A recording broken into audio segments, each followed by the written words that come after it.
तर आज आपण आलो आहे वरदायिनी देवीच्या मंदिरात. हे मंदिर महाड येथे स्थापित आहे. या देवीची कथा अशी आहे की ही इकडच्या गावकऱ्यांना सोन्याची व चांदीची भांडी देत असे. जेव्हा इथे कुठला चांगला कार्यक्रम असे ते गावकरी परत तिला ते भांडी देत असे जेव्हा ते कार्यक्रम आटपत असे. पण एके दिवशी एका गावकऱ्याने तिला ती भांडी परत दिली नाही.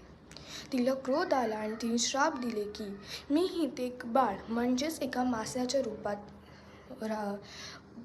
रूपात पाणीच्या खोलीमध्ये बसेल. इथे माशांना बाळ म्हणून बोलले जाते, मासे नाही. इथे एक झुलता पुला होता ज्याला परत महाराष्ट्र शासनाने बांधले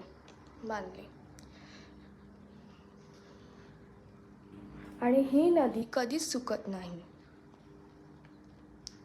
हे ऊन असो किंवा पावसात ही नदी खूप भरलेली असते. इथे महाराजांचं पण आकार दिसतं.